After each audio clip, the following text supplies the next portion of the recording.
Waalaikumsalam warahmatullahi wabarakatuh. Selamat pagi teman-teman semua. Kami dari kelompok 26 akan memaparkan hasil diskusi kami mengenai kasus 1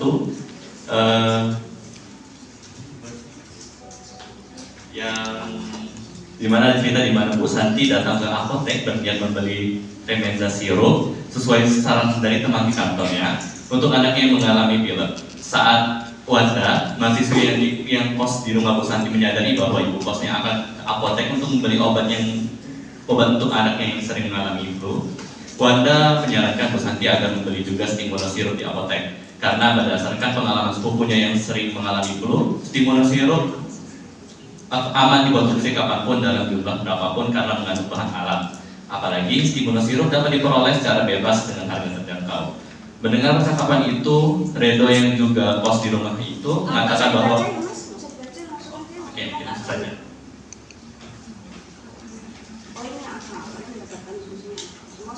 Semua sudah tahu kasusnya kan, jadi nggak usah dibaca. Baik, untuk penyelesaian dari kasus pertama ini, jadi selamat datang. Dari 3 obat yang disarankan kepada Bu Santi, dan Stimuno, dan juga yang sirup, kapsul, dan juga Tremenza, kita harus tahu dulu bahwa tidak setiap obat itu akan berfungsi sama kepada setiap orang. Karena kita dalam memberikan obat yang ada beberapa faktor yang kita perhatikan, gender, umur, dan faktor-faktor kesehatan lainnya. Dari berdasarkan yang sudah kami cari, ini adalah untuk obat-obatan yang disarankan, sirup Tremenza, Stimuno, dan kapsul Stimuno. Kita bisa tahu bahwa untuk siapa saja per obat ini. Sirup Tremenza ini bisa digunakan untuk dewasa maupun anak-anak dengan kadar yang berbeda berdasarkan umurnya.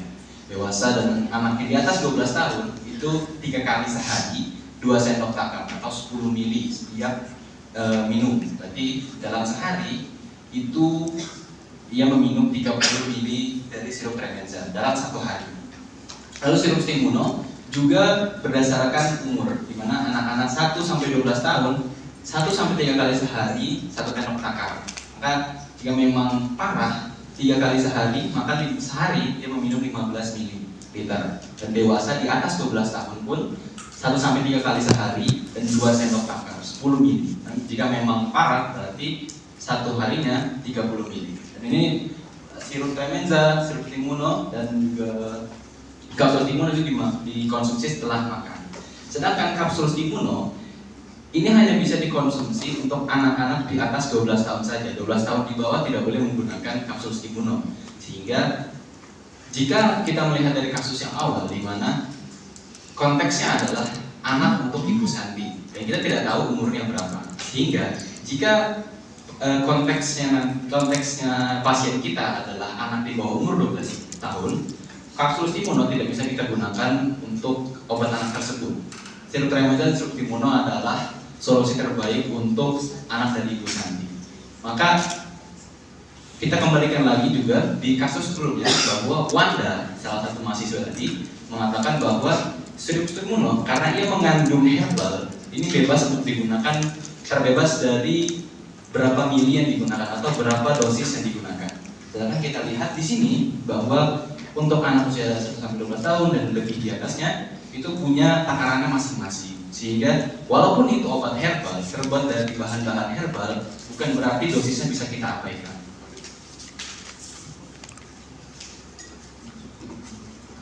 Kalau yang lain siap file saja ya, jangan online, jangan tergantung online.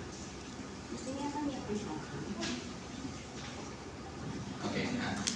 Dan jika memang pada konteksnya anak dari Ibu Santi tadi di atas 12 tahun, maka tadi ketiganya bisa digunakan dan tinggal dipilih mana yang memang terjangkau dan bisa digunakan untuk anak Ibu Santi. Sebagai mungkin ada yang ingin ditanyakan dari teman-teman. Oke, ada tanggapan silakan kelompok yang menanggapi, saya beri apresiasi nanti. Apresiasi. Oke, dari kelompok. Baik, perkenalkan nama saya Rusna Mumtaza dengan NIM akhir 29, kelompok 20. Pertanyaan saya adalah, jikalau kita nanti itu kan case-nya Bu Santi menunggu kita pulang kuliah untuk berkonsultasi mengenai konsumsi obat imuno dan juga treatment tersebut. Misal kita emang lagi nggak settle, terus lagi nggak available, terus akhirnya Bu Santi memilih untuk membeli kedua obat tersebut, terus juga mengonsumsinya secara bersamaan. Kira-kira apakah ada interaksi obat dari stimulan dan juga treatment tersebut?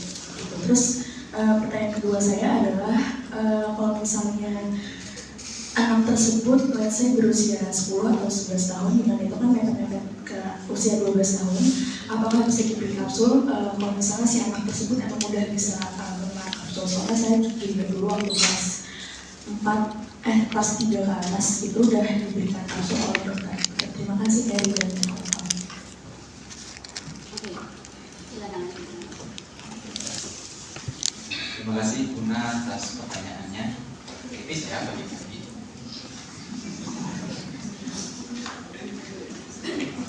Oke, sambil teman-teman saya juga mencari riset yang lebih tervalidasi. Untuk tadi pertanyaan pertama, apakah bisa untuk sirup Tremenza dan juga stimulan dikonsumsi secara bersamaan, dan apakah ada indikasi setelah pertemuan keduanya?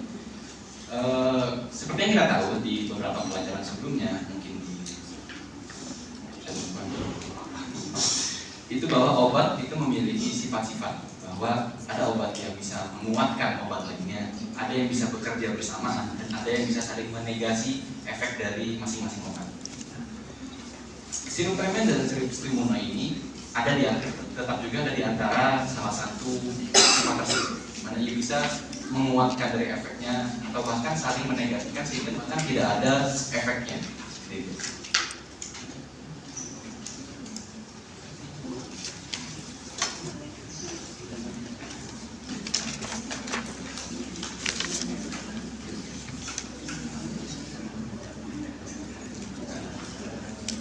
Dari riset sebentar yang sudah dicari oleh kelompok saya, itu sirup Tremenza dan juga Stimuno dalam pengonsumsian secara bersamaan ini tidak ada interaksi yang berbahaya ketika secara bersamaan. Namun tentu ini tidak bisa menjadi acuan yang pasti karena tidak semua orang memiliki faktor kesehatan yang sama. Jadi mungkin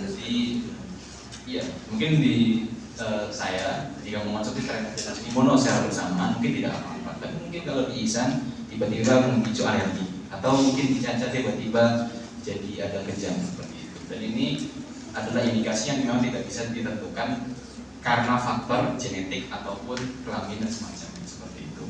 Namun jika memang tidak acuan itu tadi tidak bisa dijadikan acuan secara resmi, karena memang tidak ada informasi yang sangat valid berdasarkan riset orang-orang yang lebih berpengalaman, saya kira seperti itu. Dan untuk pertanyaan nomor 2 tadi, izin menjawab untuk pertanyaan nomor 2. Kalau misal umurnya sudah mepet 12 tahun, misal setelah 12 tahun minum kapsul Stimuno, apakah diperbolehkan atau tidak? Meskipun pada anak umur segitu ada beberapa yang sudah bisa menelan, sebenarnya tetap tegas tidak boleh. Kenapa? Karena kapsul ini diformulasikan khusus untuk anak di atas 12 tahun. Jadi formulasi itu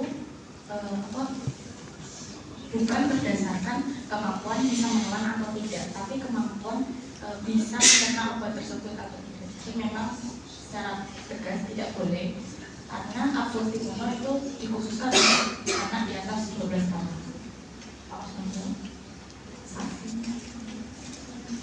Oke, cukupkan ya. Karena waktu ya, rasanya terima kasih kelompok 26. Sudah Bapak kembali saja. Saya langsung komentari saja ya. Siapa silakan kembali. Aplaus untuk kelompok 26. Terima kasih Bapak dari kelompok 20 mewakili kelompok 20. Penekanannya begini ya saudara sekalian, di kasus 1 yang, mohon maaf kok saya di sini jauh dari yang di ujung sana ya, karena saya sambil ngejelasin. Kasus 1 itu saudara ditunjukkan pada sebuah permintaan obat ya, sudah disebutkan ada produknya, ada nama tertentu, ada Tremenza sirup. Nah, saudara mencermati kalau ini permintaan slide sebelumnya, sebelum kasus itu kan ada beberapa slide yang juga tertera ya, tercantum untuk memberikan gambaran kepada saudara apa sih yang menjadi perhatian kalau kita akan melakukan pelayanan pada permintaan obat, gitu ya. Dalam hal ini permintaannya tanpa resep. Jadi kalau sudah permintaan tanpa resep, kita lihat yang diminta ini apa, produk atau sesuatu yang berkaitan dengan keluarga. Kalau itu berkaitan dengan produk, dia menyebut produk. Yang kita harus perhatikan adalah obat itu apa, sediaannya apa, gitu ya. Dalam hal ini ada juga yang harus diperhatikan, apakah itu ada di area kewenangannya apoteker. Ya, jadi tidak hanya bahan aktif, tidak hanya bentuk sediaan, karena Tremenza itu ada yang sirup, ada yang tablet yang perizinannya tidak sama. Jadi satunya obat bebas terbatas, satunya obat keras. Kenapa begitu? Nanti saudara akan melihat berapa sih detail dosisnya, itu nanti kaitannya ke sana. Katakanlah ini bisa dilayani ya, dia obat bebas terbatas yang boleh diserahkan tanpa resep. Yang menjadi perhatian adalah bagus kalau tadi yang diperhatikan, kita nggak tahu ya umur anaknya berapa, ya. Karena kalau ini pelayanan tanpa resep, karakteristik pasien itu perlu menjadi perhatian. Termasuk yang paling kelihatan kalau ini anak, yang di kepala kita anak berapa, karena rentangnya anak itu sangat luas dan perbedaannya juga cukup besar, sehingga pertimbangannya cukup banyak untuk memberikan. Sehingga kalau tadi pertanyaannya kita nggak tahu. Sehingga kalau misalkan ini pada realnya kita harus dapat informasi anak umur berapa. Kecuali kalau misalkan resep, apakah selalu tanya? Nah itu nanti kita akan bahas. Kalau resep dokternya kan sudah ketemu sama pasiennya, ya. Dokter sudah langsung bahkan memeriksa kondisi pasiennya, umur berapa sudah tahu. Bahkan di dalam anatomi apa yang terjadi, fisiologinya pun mungkin dokternya sudah bisa memperkirakan, sehingga kalau misalkan tidak jelas umur berapa itu dokternya sudah melihat gitu. Kalau ada keraguan, itu keraguan yang berkaitan dengan sesuatu yang rangkaian seluruh permintaan. Mungkin kalian masih belum membayangkan kalau belum ada kasusnya ya. Jadi sekali lagi kembali pada kasus ini, pasiennya umur berapa, anak umur berapa, Tremenza itu apa, ya, dosisnya apa. Jadi yang perlu menjadi perhatian mestinya juga sambil disebutkan Tremenza itu kandungannya apa. Kalau permintaannya untuk keluhan pilek cocok enggak kan gitu. Jadi sebetulnya sekaligus ke sana, bukan hanya langsung bicara tentang dosisnya. Tadi levelnya saudara sudah membicarakan tentang dosis oke, membicarakan tentang bentuk sediaan oke. Gitu ya, tapi yang juga perlu dilihat adalah kandungan itu apakah memang sesuai dengan kebutuhan keluhan yang dialami oleh pasiennya, gitu ya. Kemudian stimuno, kasus ini memantik untuk kita berpikir tentang bahan alam yang selama ini dipandang sebagai sediaan yang aman, karena kan bahan alam, gitu ya. Kalau tadi disebutkan pancingannya adalah ada potensi interaksi enggak? Pertanyaan yang bagus. Selama ini kalau dianggap sebagai bahan alam aman itu tidak selalu begitu. Saya mau konfirmasi lagi sama kelompok 26 tadi. Kalau tadi disebutkan sudah melakukan riset sekilas gitu ya. Acuannya apa? Atau dasarnya apa tadi? Riset sekilas nih. Sumbernya mana tadi? Riset sekilasnya. Tidak apa? Karena memang ini sekilas. Karena kalau saya sebutkan ya, kalau sebagai apoteker kita sebenarnya nggak cukup hanya ke depan mata itu selesai dapat jawaban. Pendek kan tadi waktunya? Dari mana? Oke. Itu yang saya ingatkan, apakah itu adalah sumber yang terpercaya? Sebetulnya kalau menjadi, sehingga tadi kan jawabannya, kalau saya bisa saja tidak apa-apa, kalau orang lain bisa saja bermasalah. Nah itu kan berarti masih tanya. Ya, jadi sebetulnya kalau menjawab seperti ini, kalau kita menggunakan kata menyatakan sudah melakukan riset, apa acuannya? Itu yang harus, dan itu nanti belajar menelusuri pustakanya yang ilmiah agar lebih meyakinkan. Tadi pertanyaannya agak meyakinkan seperti apa. Tapi dalam hal ini ringkasnya adalah bahan alam tidak selalu dianggap sebagai aman, sehingga tadi boleh berapapun ini bahan alam kita sehari-hari makannya, ya makanannya kan sayuran itu kan bahan alam, tapi kan ini sudah. Nah nanti saudara akan belajar. Stimuno, ini poin yang lain lagi. Stimuno itu produk yang seperti apa? Kalau kalian mengenal ada obat bebas terbatas, misalkan begitu. Kalau bahan alam, kategori apa yang saudara sudah kenal? Fitofarmaka, obat herbal terstandar, jamu, ada produk itu. Apa perbedaan satu dengan yang lain itu juga perlu jadi perhatian ya, sehingga itu yang perlu menjadi concern pertama. Ini kategori apa dan produk yang semacam ini, misalkan yang fitofarmaka itu produk apa? Jadi itu yang bisa menjadi bagian yang disampaikan bahwa tidak hanya sekalian bentuk sediaan. Terus yang terakhir pertanyaan tentang lalu bagaimana kalau yang umurnya hampir-hampir nyaris-nyaris tuh gitu ya, dengan tegas menyatakan nggak boleh karena tulisannya 6 tahun, 12 tahun ke atas.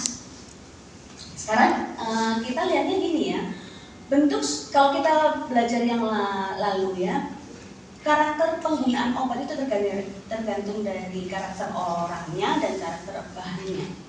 Kita mengenal berbagai macam bentuk sediaan, gitu ya. Nanti saudara juga akan mengenal lebih dalam lagi macamnya apa di semester depan ya, farmasi basic. Bedanya satu dengan yang lain itu seperti apa. Jadi dalam hal ini kenyamanan penggunaan. Apalagi tadi sudah memberikan contoh, saya dulu kelas 3 SD sudah minum kapsul, padahal belum 12 tahun misalnya gitu. Dan itu terjadi di banyak anak-anak ya. Jadi sebetulnya batasannya itu bukan umur sebetulnya. Yang perlu dijadikan perhatian, kandungan obat di dalamnya itu berapa? Apakah pada batasan penggunaan itu sesuai dengan kondisi pasien ini? Jadi bukan, kalaupun kemudian dia sudah bisa nelan misalnya, pasiennya sudah bisa nelan, tapi dosisnya itu nggak cocok kalau diberikan untuk dosis yang ini. Berarti tetap harus disesuaikan pemberiannya. Kembali lagi, bentuk sediaan itu adalah kenyamanan, faktor penggunaannya itu sangat dipengaruhi itu. Tapi yang paling jelas di dalamnya kita harus perhatikan kandungannya apa, tujuan pemberiannya apa, dan takarannya bagaimana. Ya, rasanya itu yang paling besar menjadi perhatian. Dan yang terakhir adalah apakah sediaan itu adalah di area kewenangan apoteker yang memberikan pelayanan tanpa resep. Gitu ya? Clear untuk kasus 1? Ada pertanyaan, ada kegusaran mungkin yang masih belum terjawab dari diskusinya? Cukup ya, kita lanjutkan kasus 2 kalau begitu. Kelompok kasus 2.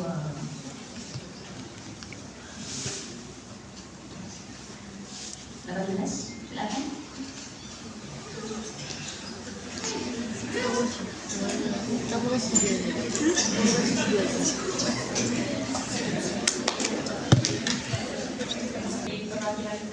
Kami dari kelompok 18 akan menjelaskan kasus 2. Jadi untuk langkah pertama di sini kami menjawab dengan ada telaah risetnya. Jadi seperti tulisan yang pertama ini kita ketahui bahwa itu metronidazole 500 mg yang diperlukan dari dokter untuk pasien yaitu 4 tablet. Kita jelaskan sampai vitamin BC sebenarnya untuk MSLA caps nomor Romawinya 8 itu artinya campur hingga mungkin dan buat menjadi 8 kapsul. Jadi untuk obat-obat ini metronidazole, zinc dan vitamin BC kita campur dan kita buat dalam 8 kapsul. Sebenarnya untuk pemakaiannya diminum 1 kapsul 1 kali sehari. Sebenarnya untuk oralit karena di sini dijelaskan PRN, jadi itu dikonsumsi bila diperlukan yaitu hanya 1 saset.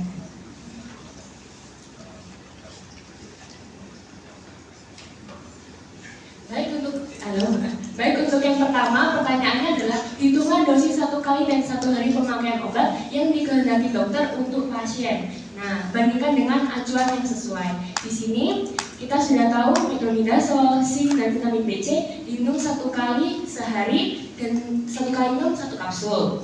Nah, ini di sini kan dibutuhkan pertama 4 tablet. Jadi kita hitung kalau kita butuh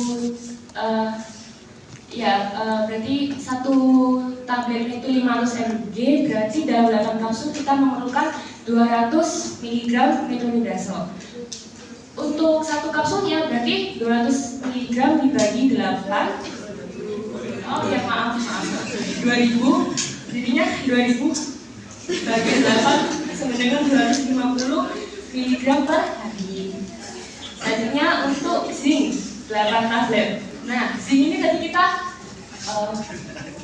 zinc Ada yang bantu teman di sini biar yang Iya, gitu. coba bisa di zinc ini tadi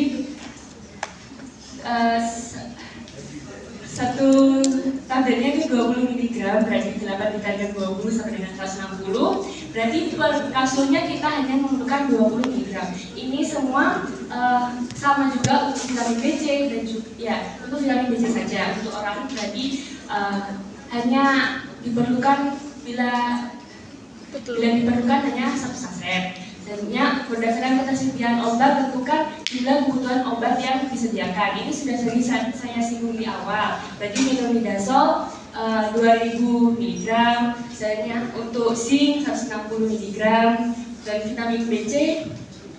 Maaf, ini seharusnya 3/4 tablet, berarti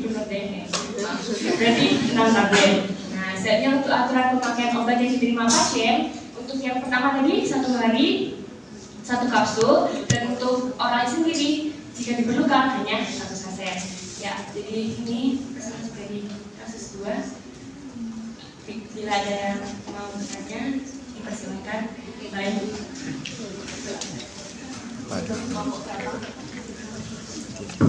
Izin kelompok 26 itu. Baik, jadi di sini mau Yakin 26? Saya tidak punya diri, ada tadi maju. 16 itu.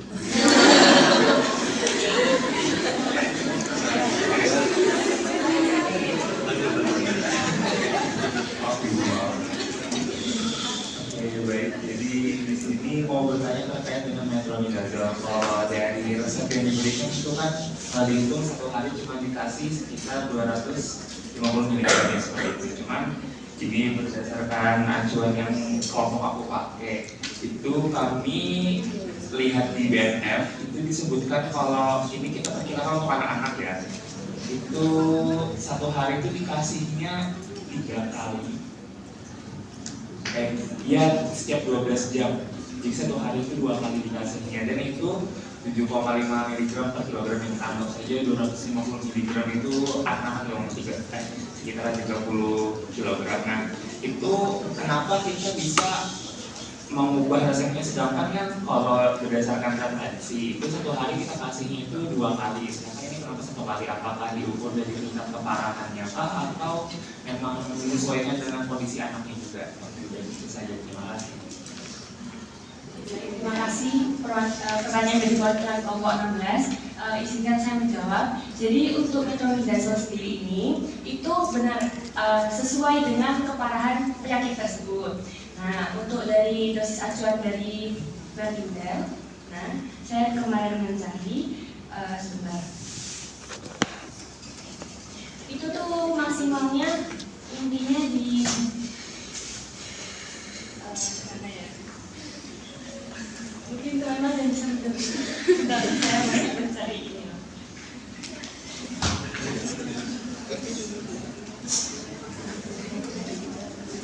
Karena kelompok 16 ini BNF ya.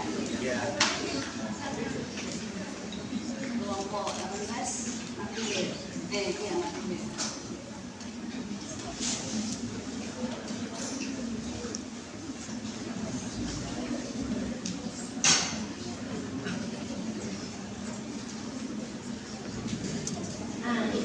Jadi di Medina sendiri itu untuk metronidazolnya banyak sekali, kayak metronidazol kayak untuk apa dan apa gitu, jadi tidak spesifik untuk penyakit, misal penyakit dari contoh kasus 2 ini. Nah, cuman dijelaskan bahwa maksimalnya itu 2.400 mg per harinya gitu. Jadi kalau misalnya di contoh kasus 2 ini kenapa 2.000, mungkin itu juga dari penyakitnya yang dokter sudah periksa kayak oh berarti pasien ini cukupnya hanya 2.000 mg per harinya. Itu sih dari saya. Mungkin ada tambahan dari teman-teman? Oke, baik. Bagaimana Ibu akan mengungkap pertanyaan baru atau punya masih ada dan tertarik misalnya. Ini jadi satu kata. Mas. Coba berapa Mas? Bisa Mas berdiri nggak ya? Kita berdiri nggak? Iya, berdiri. Boleh berdiri. Pakai mic. Saya dari kelompok 2. Makanya ini dari resepnya itu tidak dituliskan kira-kira umur dan berat badan dari si nyonya ini ya. Mereka kalau misalnya diterangkan umurnya sama berat badannya itu bisa mengubah berapa resepnya gitu nggak, kayak dosisnya yang harus diambil tiap hari atau bagaimana, atau sedianya atau seperti gimana gitu.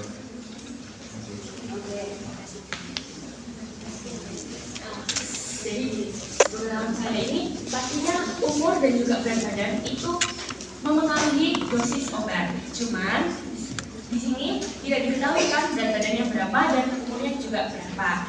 Kalau semisal anak-anak pasti diberikan ya sesuai dosis anak dan juga keparahan tersebut. Ini Nyonya, langsung aja pada kasus ini. Nyonya. Nyonya ya pasti dengan anak-anak pasti. Pertanyaannya mungkin gini ya. Kalau Nyonya ini umur 35 tahun dengan berat badan 40. Dengan Nyonya umur 50 tahun dengan berat badan 68. Nah, gitu ya. Iya. Apakah itu akan mempengaruhi pada dosis? Itu maksudnya rasanya? Iya. Oke, saya menangkap maksud pertanyaan. Maaf.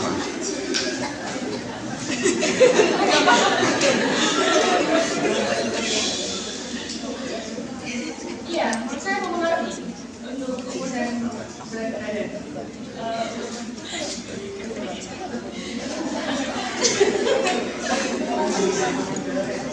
Oke, ada yang lain? Ada tanggapan? Kelompok berapa? Saya mau tanya. Oh tanya? Enggak mau komentar yang ini? Saya pengen komentar yang ini tadi kok. Berarti kalau gitu berarti Kalau mau komentar gimana? Komentar aja.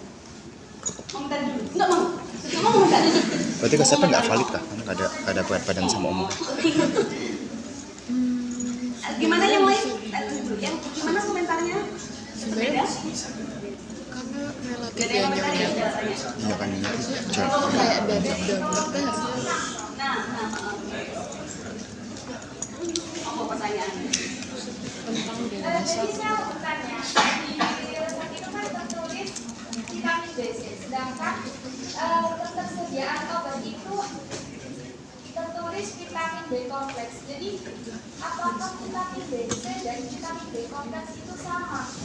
Sedangkan saya cari di website Halodoc bahwa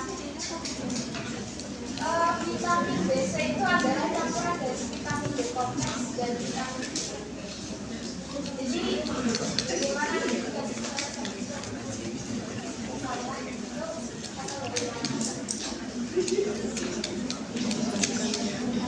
Nggak bisa jawab, oke. Mengibarkan bendera putih. Aku tanya. Oh nggak bisa jawab, ya kan jawab. Ya, saya bantu. Oke, silakan kembali dulu. Terima kasih Mas untuk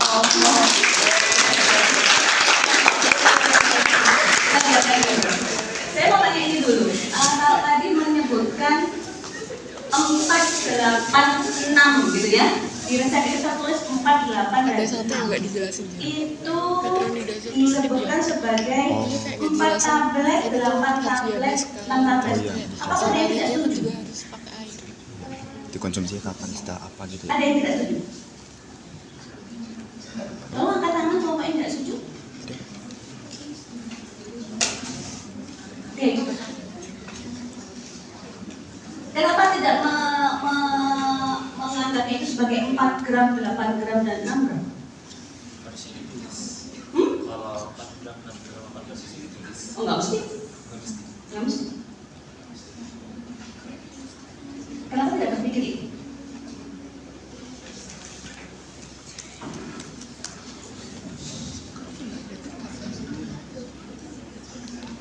Sekarang saya balik. Kalau seandainya kita berpikir itu gram, apa konsekuensinya? Dosis yang diminumnya, gitu ya. Berarti ini adalah salah satu langkah screening secara klinis yang dilakukan. Jadi saudara secara nggak langsung itu melakukan screening klinis. Mungkin karena kebetulan nggak mungkin lah kalau nggak ada tulisannya gram itu tidak dianggap sebagai gram, tapi masih mungkin itu sebagai gram sebetulnya. Ya. Tapi bagaimana kita bisa yakin itu maksudnya angka sebagai satuan tablet atau satuan gram? Disitulah ilmu klinisnya masuk, bahwa kalau seandainya ini saya anggap sebagai 4 gram, misalnya gitu ya, metronidazol 4 gram, terus di situ NFL ACTAPS langsung numero, berarti sekali minumnya berapa? Nggak ada DDD. Kalau nggak ada DDD berarti jumlah 4 itu tadi, 4 gram tadi gimana? Sekali minum dibagi jumlah yang dikandani, gitu kan? Karena nggak ada DDD. Karena bukan dataless dosis. Kalau dataless dosis itu berikan dengan dosis itu sebanyak 8. Artinya sekali minum, setiap kali minum itu dosisnya. Tapi kalau tidak ada DDD berarti buat kapsul sebanyak 8. Jadi itu semua campur sebanyak 8. Sehingga 4 gram tadi dibagi 8. Ya, bukan dikalikan 8. Kalau 4 gram dibagi 8 ketemu berapa? 500 miligram. Itu yang harusnya di cross ke acuan. Kok tadi pertanyaan saya di kelompok ini adalah kurang lengkapnya dosis acuannya seharusnya dicantumkan menggunakan acuan apa? Jadi bukan acuan, jadi dosis acuan apa tadi? Dosis acuan tergantung tingkat keparahan. Nah, seharusnya namanya acuan, mengacu itu ada referensinya. Makanya kalau tadi, pakai martindale ternyata waktu disampaikan kan tadi pakai martindale gitu. Oke, kalau pakai martindale, sebutkan di martindale sudah mendapatkan apa? Seharusnya katakan sudah mendapatkan itu 500 mg lazim nggak diberikan sekali minum metronidazol. Kita bicara masih metronidazol lazim, karena satu sediaan atau tablet metronidazol itu 500 mg disiapkan memang untuk tujuan pemberian sekali minum, dan itu disiapkan untuk dewasa, gitu ya. Sekarang kita lihat yang berikutnya tadi apa? Zinc. Kalau zinc tadi 8 tadi dianggap 8 gram. Kalau 8 dianggap 8 gram, berapa dosis yang sekali minum? 1 gram. Padahal acuannya minum zinc itu berapa? 45 sampai 5. Tidak ada sampai bahkan 100 miligram pun nggak sampai, misalkan gitu ya. Sementara itu 1 gram, berarti nggak mungkin ini kita bicara gram. Jadi menilai itu apa, bukan kemudian angka ini ini bisa diterima sebagai gram, bukan. Jadi kita masukkan aspek klinis. Kalau saudara lihat di slide itu kan termasuk di awal itu langkah mengkaji resep, salah satunya adalah melihat aspek klinis. Itu yang saudara sedang lakukan, lihat aspek klinisnya. Jadi berarti ini bukan satuan gram tapi tablet, gitu ya. Nah kemudian balik lagi ke metronidazol. Pertanyaannya tadi kalau digunakan BNF acuannya berapa tadi? Kalau untuk seorang dewasa 400 mg setiap 8 jam. 400 mg tiap 8 jam, berarti dalam sehari berapa? 3 kali. 3 kali, berarti 400 kali 3, gitu kan? Berarti dalam sehari 1200. Pertanyaan saya di BNF itu untuk tujuan apa? Karena pada umumnya di BNF itu akan tercantum infeksi apa yang terjadi dengan pemberian itu, gitu ya. Jadi perlu dilihat ke sana. Mungkin berkaitan dengan jawabannya tadi. Di Martin itu banyak tujuannya. Oke, banyak tujuannya. Terus saya mau komentari gini ketika jawabannya maksimalnya 2.400. Saya komentari gini, kalau yang dibicarakan adalah maksimalnya 2.400 berarti bicara tentang batas berpikir toksisitas. Bagaimana kalau kita bicara batas efisiensi, efektifnessnya, bukan efektifnessnya. Sementara tadi 250 mg per kali minum per hari. Efektif enggak? Nah, sekarang kalau ini terjadi, ini realnya. Kalau hari ini kita temui yang selama ini kita gunakan BNF tidak terjawab, misalnya. Karena di BNF tadi meskipun ada banyak infeksi, rata-rata pemberian kalaupun acuannya dewasa, pemberiannya ya di atas ratusan tadi, 400, 500 gitu ya, dengan frekuensi. Nah, ini dosis frekuensi itu juga mempengaruhi takaran yang diminum gitu. Makin jauh biasanya juga satuannya seperti itu. Kita nggak punya jawaban dari 2 buku itu bukan berarti kita menyimpulkan bahwa dokternya salah. Sekarang kita lihat ke update. Nah, ini yang tadi sambil menyinggungnya tadi, reference terbaru. Dari mana? Kita lihat update pengetahuan. Dari mana? Penelitian. Apakah ada yang menunjukkan bahwa ternyata pemakaian metronidazol dosis rendah untuk tujuan terapi tertentu? Gunakan ilmu research-nya farmasis, masuk ke kata kunci itu, masuk ke database, cari jawaban. Itu yang tadi saya katakan sebagai menjawabnya farmasis, bukan kemudian oh yang gampang apa? Googling, halo dok, bukan. Gunakan keilmuan tadi, balik lagi. Kata kuncinya masuk ke hasil penelitian. Nanti saudara akan belajar dengan pustaka primer itu apa, sekunder apa, tersier mana, ya, mana yang tidak bisa kita gunakan gitu ya, sebagai acuan untuk menjawab kita karena dipandang sebagai yang dimengerti gitu ya. Jadi nanti yang dimasukkan ke situ apa tujuannya? Karena memang ternyata perkembangan penelitian terbaru atau ilmu pengetahuan baru menunjukkan bahwa tidak selalu tujuannya untuk terapi kuratif antibiotiknya. Metronidazol bisa ada tujuan untuk preventif dengan pemberian gampang. Nah, ini kan perkembangan. Kalau apoteker masih dibatasi dengan pemikiran textbook yang Martindale BNF saja, saya ingatkan kita akan ditertawakan dokter. Dan kita ngomong, dokter salah nulis, oh ditertawakan. Kalian nggak berkembang ilmunya tapi menyalahkan saya. Coba bayangkan itu.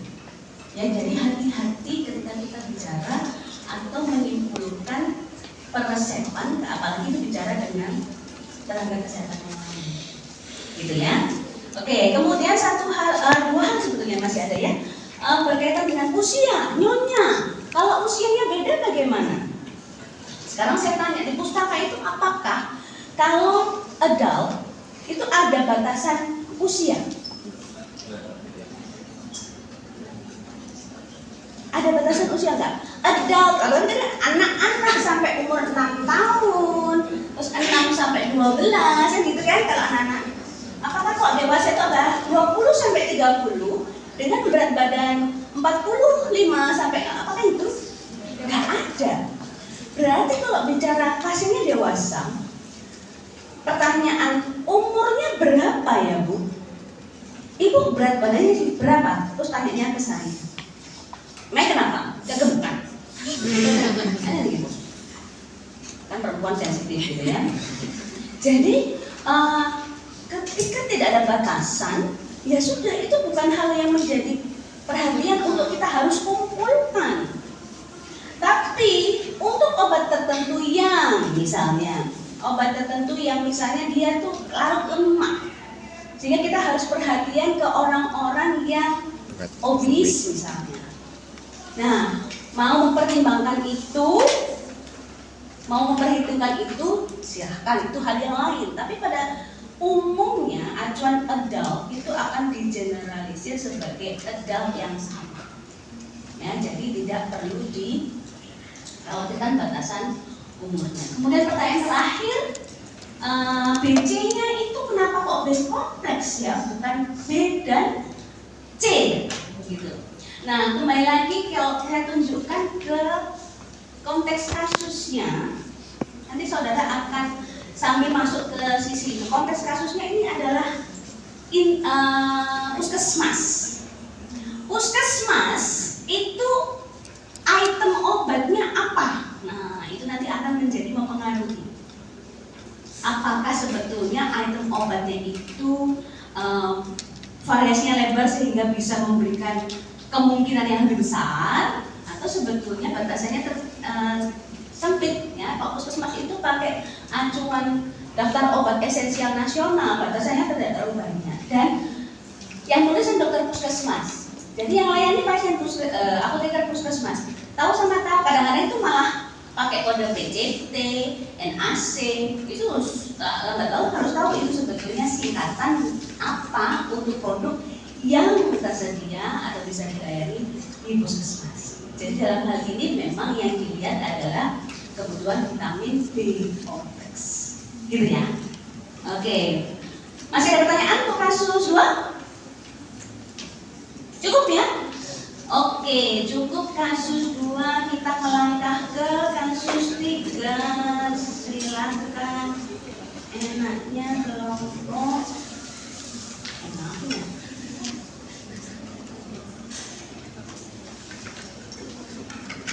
Silakan 12.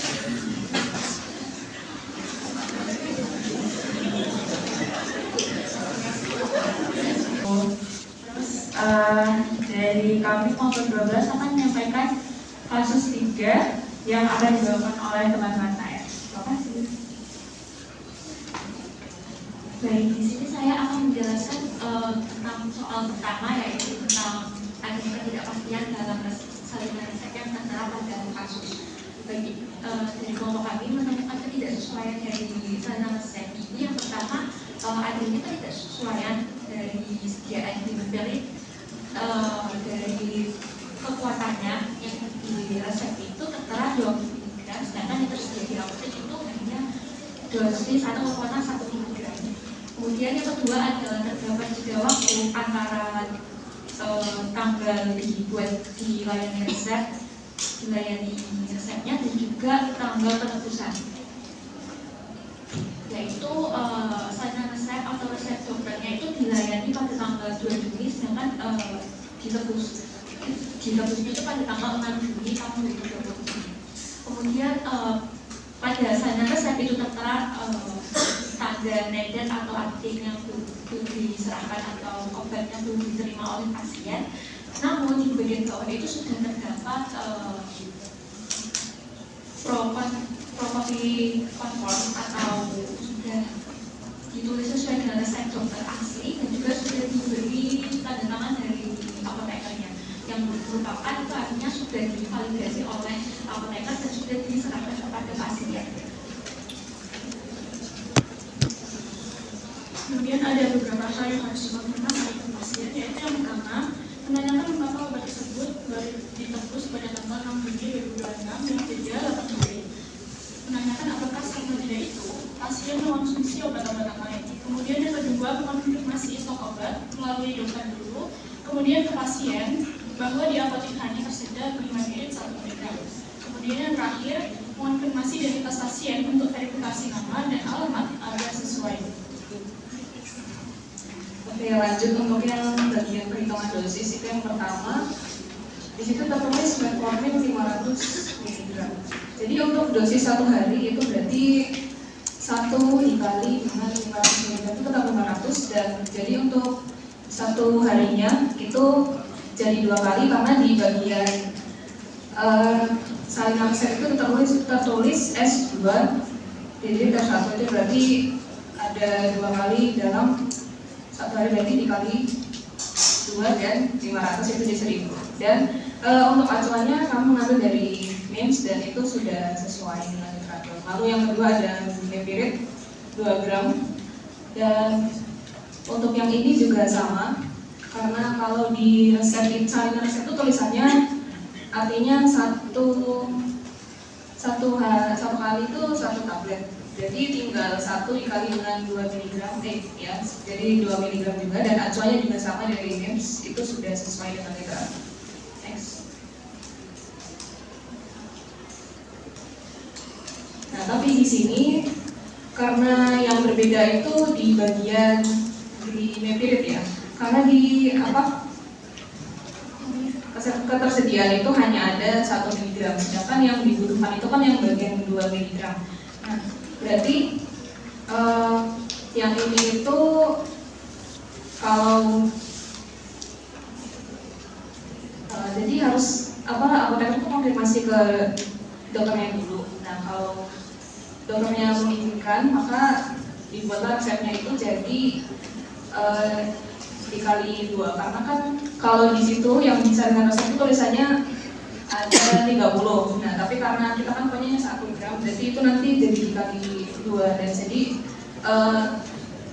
akhirnya itu ada 60 tablet gitu.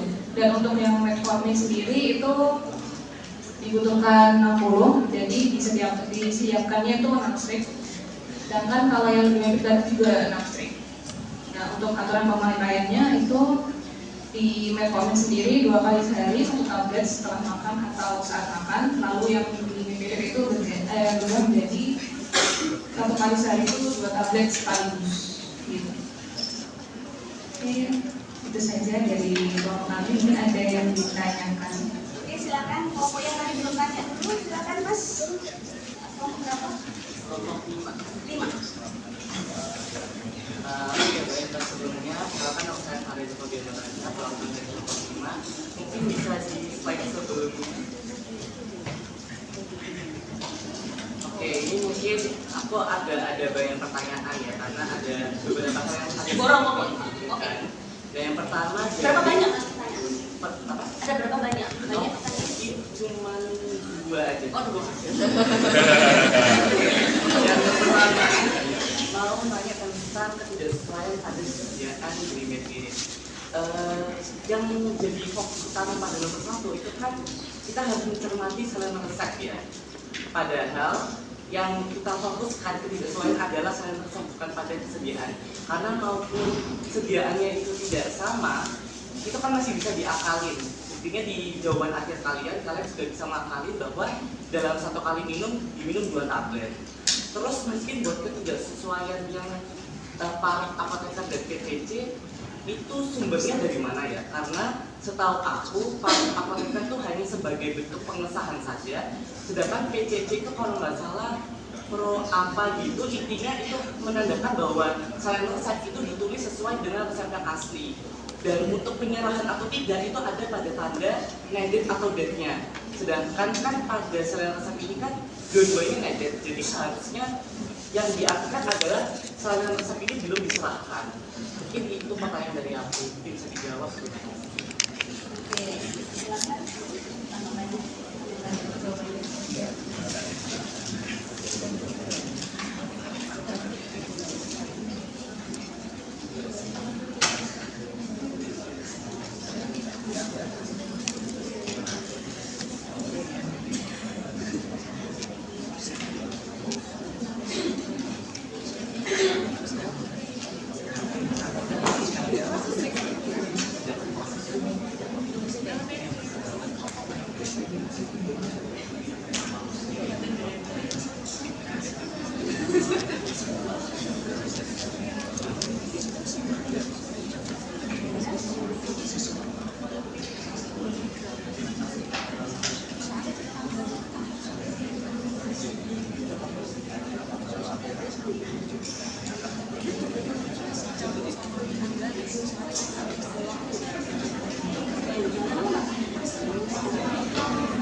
Apa jawabannya bisa Pak? Coba dari sana, nanti kita Baik, saya ingin menjawab dari pertanyaan kelompok 5 terkait tadi memang benar kalau misalkan PCC itu artinya kopi faktornya aslinya itu saran resep ditulis sesuai dengan resep dokter asli. Kemudian dari para apoteker itu menandakan bahwa sudah ada screening dari apoteker sendiri kalau misalkan obat tersebut itu sudah diberikan atau belum dan sudah disiapkan atau belum dan sudah sesuai atau belum dengan resep dokter asli.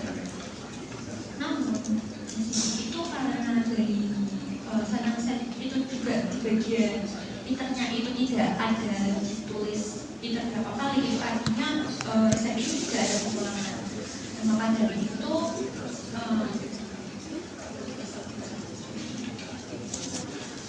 itu memang resep ini seharusnya maupun resep dokter asli tidak diberikan saja resep karena tidak ada pengulangan dari resep yang asli.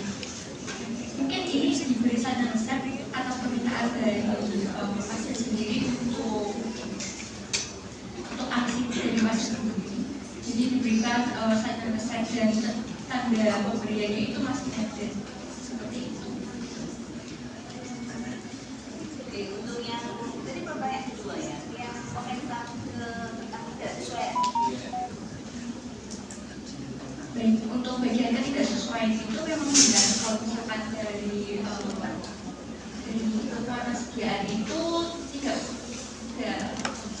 perlu menjadi fokus utama karena bisa langsung diambil tindakan itu pemberiannya dari dosis 1 mg langsung 2 tablet, namun perlu ada konfirmasi untuk dilanjutkan ke dokter kalau misalkan itu yang terjadi apotek itu hanya dosis yang 1 mg dan nanti itu penggunaannya sendiri jadi dalam 1 kali pakai itu langsung 2 tablet yang klinis belum bermakan seperti itu. Apakah ada yang perlu Mungkin kesimpulan aku dari yang kedua, idenya itu sudah diserahkan atau belum? intinya itu belum diserahkan karena tandanya itu masih negatif. Berarti itu salah ya, karena itu misalnya sudah diserahkan. Oh, misalnya tidak. Baik.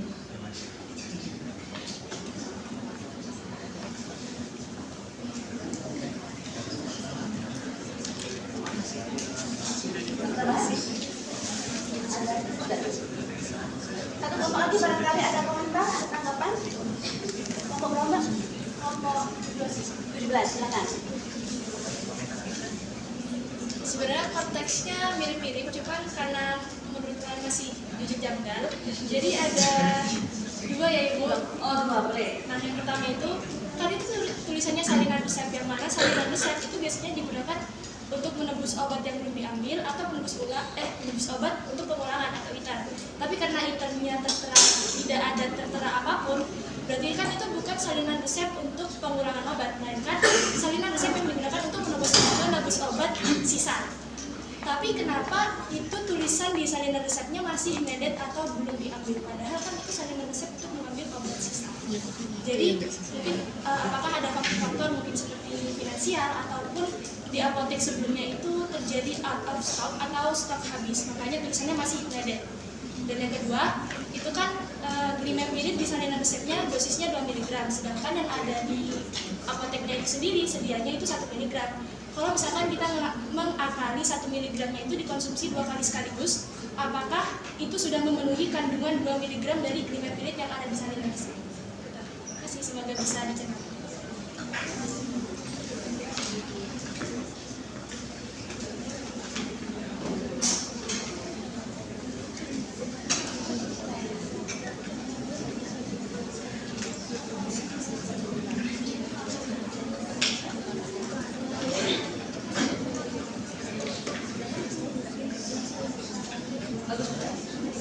Bagus pertanyaan.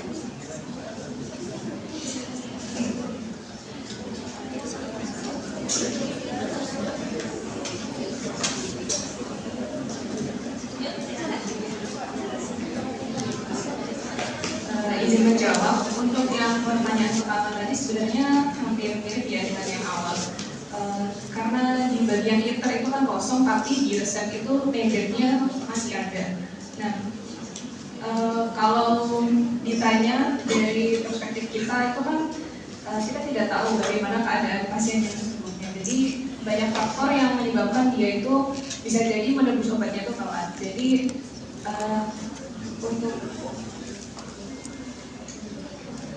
bisa jadi pasien itu juga menggunakan asuransi dan penebusan obat itu jadi terjeda gitu loh. Apakah bisa dipahami? Berarti boleh menggunakan salinan resep untuk mengambil obat yang sama sekali belum diambil.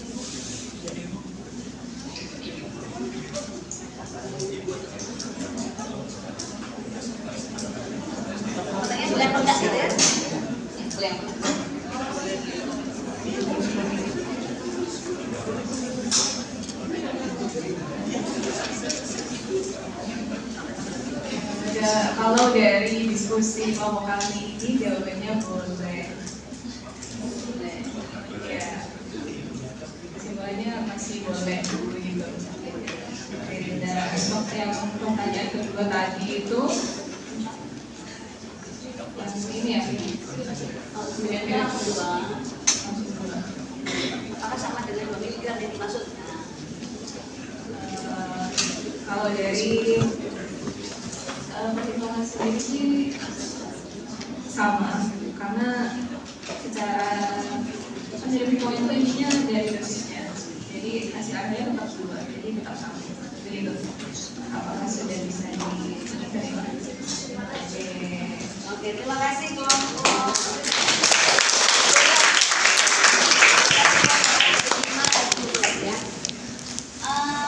Saya tanya dulu, apakah ada kelompok yang membahas atau menentukan ketidaksesuaian ini sesuatu yang berbeda dari ini? Nggak ada. Tanya juga yang soal konten saya lihat di BSF itu kalau di adult itu harusnya pemberiannya itu 1 minggu pertama itu inisialnya 500 mg terlebih dahulu. Nah di situ saya sempat bingung kenapa di sini langsung 1 gram 1 hari di total dosisnya gitu. Cuman setelah dilihat dia kan mencampurnya sama glimepirid. Itu kan obat diabetes juga. Jadi saya nyimpulkannya kalau ibunya ini mungkin sudah kena diabetesnya udah lama, kemudian mengkonsumsi obatnya memang glimepirid ini dari dahulu seperti itu, sehingga dokternya langsung meresepkan untuk langsung 1 gram dalam 1 hari di 1 resep ini. Baik. Nah, sekarang saya komentari dulu terkait saran resep. Apa yang saudara pahami tentang saran resep? Kopi resep ya. Kopi resep, betul. Artinya kalau mengkopi, apalagi tadi ada PCC, ya, pro kopi conform, sudah terkonfirmasi bahwa kopi yang saya buat ini sesuai dengan hasil, ya. Kalau resep itu datang dari dokter ya, pasiennya ke dokter dapat resep terus dibawa ke apotek. Nah, terus masuklah ke apotek. Misal ada yang tidak tersedia di apotek itu, tadi kan sudah sempat disebutkan itu. Atau semuanya tidak tersedia, apakah dibuatkan saran resep? Misalnya dalam kasus di resep itu ada 2 item obat. Ini adalah metformin dan glimepirid. Saya dari pasien nih, saya datang ke apotek. Mas, aku nebus. Nah, resepnya itu misalnya, resepnya tulisannya obatnya itu 2 itu, persis seperti itu. Terus jawab, wah stok kami kosong bu. Dibuatkan salinan resep kah? Enggak. Pasti enggak. Bawa aja keluar, saya pergi ke apoteknya masnya. Apa yang menyebabkan harus dibuat saran resep? Karena dia tidak membuat sesuatu berkaitan dengan resep itu. Ya kan tidak ada layanan yang dilakukan di apotek itu, jadi nggak ada saran resep yang dibuat. Bawa pergi, resepnya dibawa lagi ke apotek yang lain. Mas, nebus ini. Jadi kalau seandainya di saran resep itu tercantum, ini sebetulnya di file kuliah pertemuan tentang itu, tentang resep itu, saya memberi tentang saran resep, saya bukan tanya. Itu yang membahas itu ya. Ada permasalahan. Di saran resep itu muncul nedet keduanya. Kita tahu, saudara tahu bahwa nedet itu belum diserahkan. Det itu diserahkan, ya. Kalau misalkan det tertulis det itu berarti sudah diserahkan seluruh jumlah itu. Kalau det jumlah tertentu berarti ada jumlah yang belum diserahkan. Tapi kalau nedet belum diserahkan. Sekarang kalau dia belum diserahkan keduanya, apa yang dipikirkan oleh apoteker? Bisa saja ketika kita menerima saran resep ini, kita mikirnya gini. Memangnya di apotek Medisina Farma ini kemarin dia dapat apa? Saya berikan contoh, ini sebetulnya saya memberikan contoh yang tidak baik, tapi tidak untuk ditiru. Ini masih saya temukan di lapangan kesalahan yang fatal seperti ini. Jadi pemikirannya pihak apotek membuat salinan resep itu hanya untuk menuliskan obat yang dia tidak layani, agar dia bisa ngambil di apotek lain.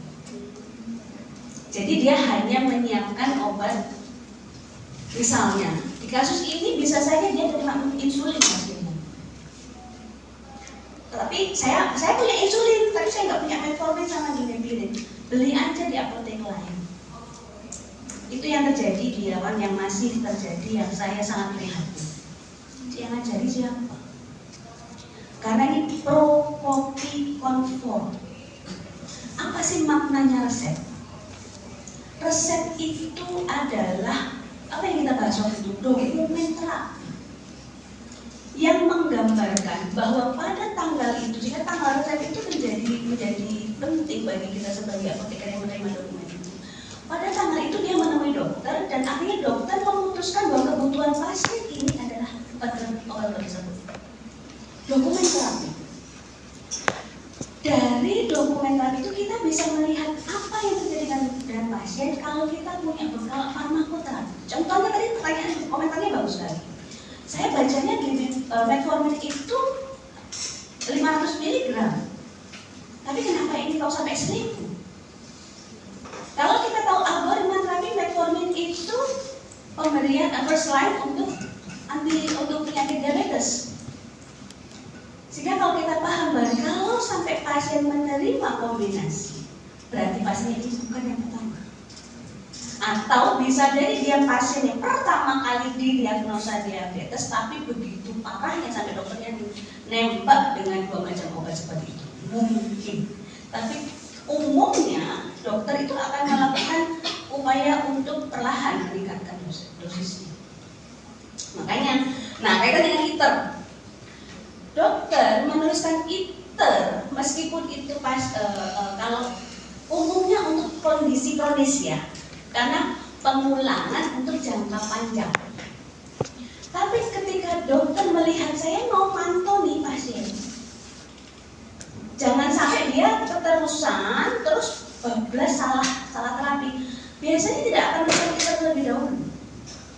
Jadi bisa saja dokter itu tidak menuliskan ITER pada resep meskipun itu penyakit kronis, ya jangka panjang, karena satu, dia ingin tahu apakah dengan obat yang diresepkan ada terjadi sesuatu enggak? Efek samping yang muncul, efektif enggak? Datang lagi ya Bu, kontrol lagi ya. Kayak ini lihat sebenarnya niatnya dokter meminta pasien kontrol itu lihat apakah keputusan saya meresepkan itu sudah pas. Ternyata pasiennya saya mual nggak enak kalau tadi nggak usah pakai ini juga, saya ganti ya. Kan sama dokter, nanti kita lihat dokter. Jadi sebenarnya itu yang dilakukan. Ada tahapan keberhasilan terapinya itu dipantau. Kalau kemudian sudah mulai stabil gitu ya, dokternya pasiennya sudah mulai terkendali, kelihatannya nggak masalah dengan terapi ini, ya sudah daripada sering-sering datang dikasih ITER. Nanti silakan diambil waktu lagi obatnya, datang ke apotek, misalkan. Ya jadi salinan resep itu bukan hanya kalau misalkan dia ada ITER. Pasti kalau ada ITER, kalau belum diambil, intinya kan belum diambil kan? Intinya kalau belum diambil. Intinya juga kalau pasien butuh karena itu dokumen. Tapi kalau tidak dilayani ya nggak perlu membuatkan. Nah tapi kalau misalkan melayani hanya sebagian ya tetap tulis semuanya. Apa sih konsekuensinya? Sekarang seandainya pada kasus ini pasien juga menerima insulin atau pasien menerima akarbos untuk kombinasi anti diabetes yang lain. Pikirannya apoteker yang tahu terapi kombinasi ini, dia terima metformin sekaligus akarbos dengan dimepirin. Berarti ada potensi permasalahan apa dari terapi? Itu akan bicara tentang nanti menyampaikan informasinya menjadi disesuaikan dengan kebutuhan pasien. Karakter obat ini begini, pasien akan mendapatkan itu sehingga apa yang harus diperhatikan pasien itu yang dipikirkan. Tapi kalau terputus, kok bisa main limited saja, nggak tahu apa yang kondisinya yang lain, ya terputus. Kita nggak tahu terapi utuhnya apa. Padahal kita katanya mau caring sama pasien, katanya mau asuhan kefarmasian, katanya mau mengedepankan kualitas hidup. Kalau saya katakan kalau seperti ini, katanya sudah bergerak orientasinya dari produk oriented ke passion oriented. Kalau saya katakan seperti ini, contoh saya rasa seperti ini masih wujud ini produk oriented. Karena apa? Pokoknya saya mau menyiapkan dokumen yang produknya bisa diambil di apotek lain. Peduli amat dengan kebutuhan dari pasien. Rasanya itu yang tertangkap dari sana pajak itu. Padahal seharusnya apotek itu, makanya apoteker itu kalau paham terapi, niatnya untuk melihat masalah apa. Termasuk tadi poin tentang tanggal itu bagus. Ketika kita melaksanakan resep ada janggal. Tanggal yang pertama ini kan ada tanggal tertulis, tanggal dibuat. Tanggal tertulis itu apa? Jadi dia itu resep awalnya dapat atau menemui dokternya kapan? Kan gambarannya gitu ya. Gambarnya gitu. Kemudian tanggal dibuat. Pada saat dibuat salinan resep ini kapan? Kalau itu sudah ada perbedaan, sebetulnya itu juga terjadi pertanyaan. Apa yang terjadi dengan perilaku pasien minum obat? Oh, soalnya saya sudah punya, masih punya. Jadi ya nunggu tebusnya kalau habis. Pertanyaan lagi tuh, kok bisa masih punya? Ya karena belum habis. Kok bisa masih? Kok belum habis? Padahal kalau kita berpikir terapi 1 bulan misalnya, ya 1 bulan itu harusnya habis. Nah, saya ini pertanyaannya ini nanti akan berkaitan dengan bagaimana kita mengulik masalahnya pasien dengan komunikasi yang sesuai. Nanti kita akan bahas di insya Allah farmasi praktis 1 semester depan. Kalau assessment pasien itu seperti apa? Kita menilai kebutuhan pasien itu bagaimana?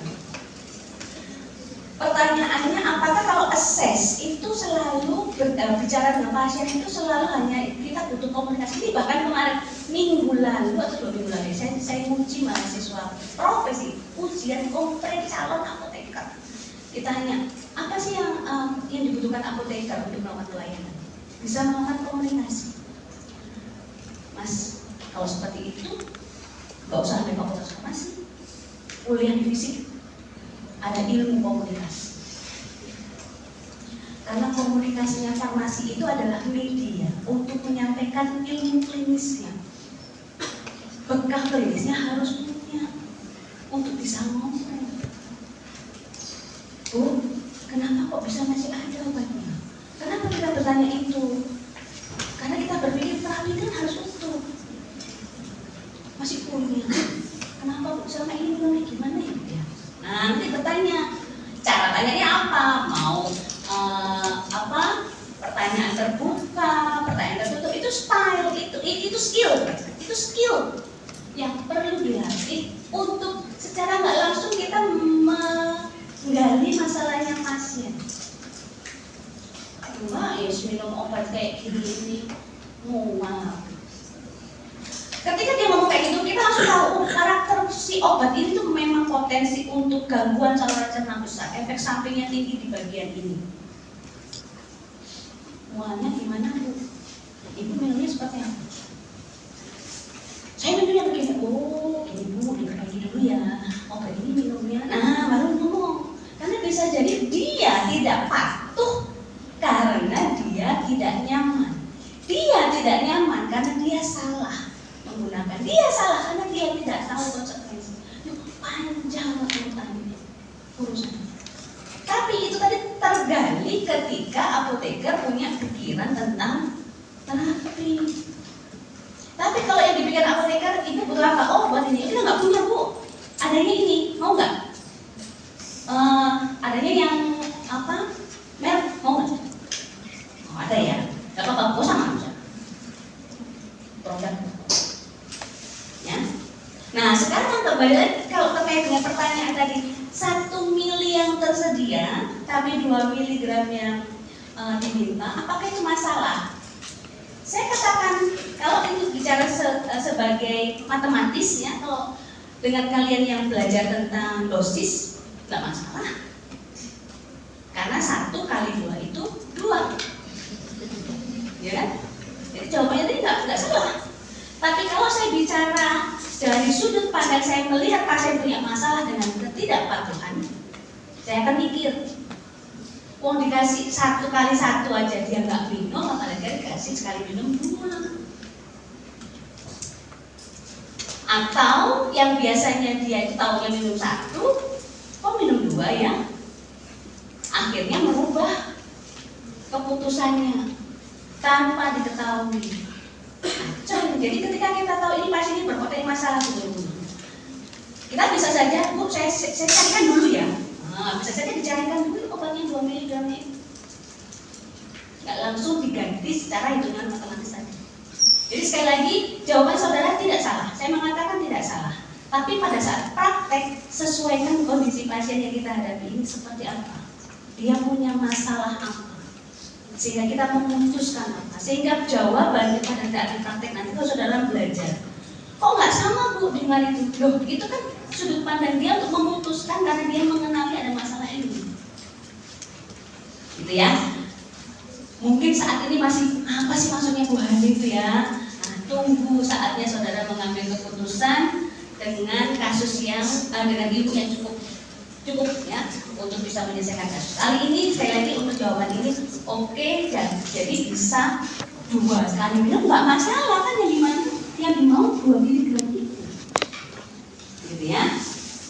Oke, jadi permasalahannya ketidaksesuaian tadi. Jadi perhatikan tanggal ya, tanggal resep itu bisa jadi kunci. Pekerjaannya saya sebagai dosen kalau mau melihat ketelitian calon apoteker itu sampai ke sisi itu, peka nggak melihat ini ada masalah.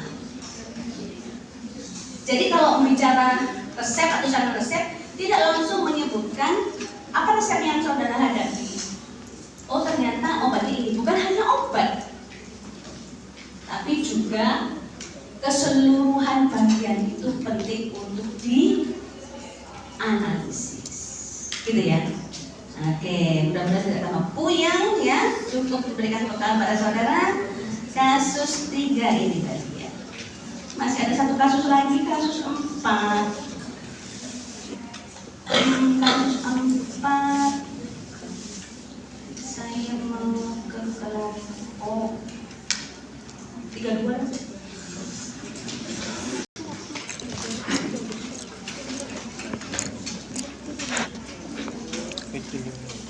Nah, untuk kasus 4 ini jadi ada laki-laki datang ke apotek, dia membawa 3 obat. 3 obat itu ada pakai sirup, tempra forte sirup, sama 4 pasang saset terapan sirup. Untuk yang obat yang pertama itu pakai sirup, itu ada kandungan bahan aktif ibuprofen sebesar 100 mg per 5 ml.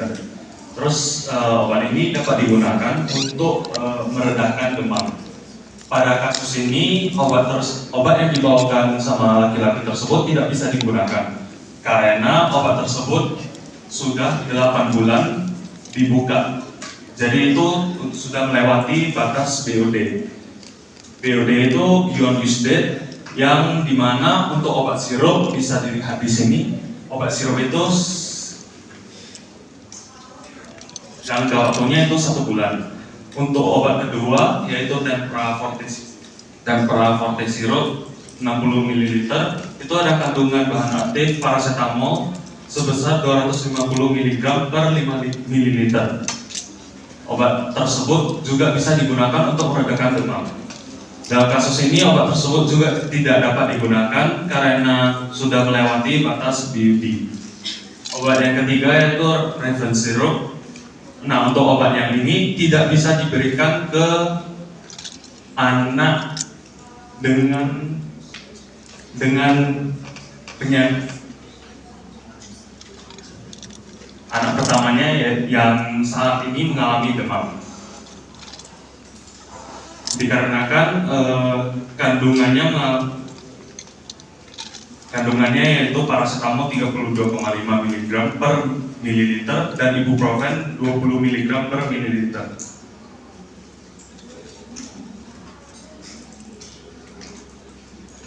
Untuk soal yang kedua, untuk takarannya ini saya ambil dari yang tertera di kemasannya, yaitu untuk obat yang pertama Buffet Syrup 60 ml untuk anak di usia 8-12 tahun, takarannya sebesar 10 ml diberi 3-4 kali sehari. Untuk obat yang kedua yaitu Tempraforte Syrup yang 60 ml diberi 5-10 ml dengan 3-4 kali sehari. Saya ambil dari kemasan, soalnya di dalam kasus ini tidak diberitahu bahwa usia dari berat badan dari anak pertamanya itu berapa. Kalau misalnya untuk anak usia 10 tahun permisalannya sekitar 30 kg, itu bisa dihitung untuk dosisnya. Sekian dari presentasi dari kasus Mbak Ni, apakah ada pertanyaan?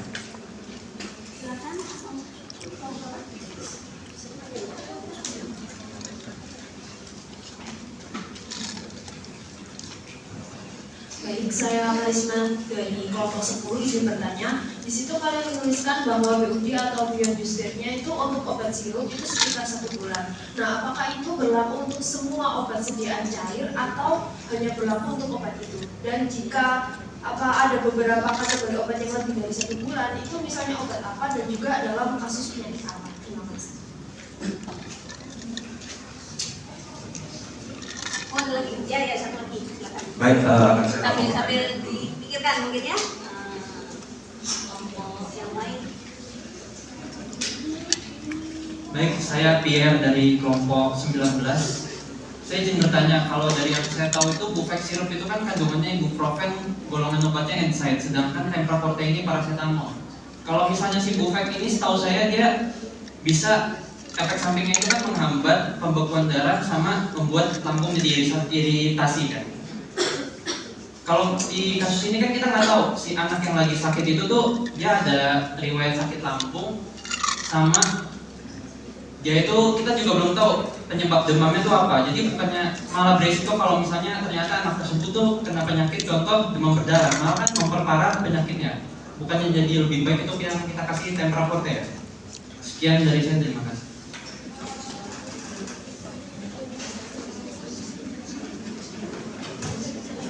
Terima kasih atas pertanyaannya.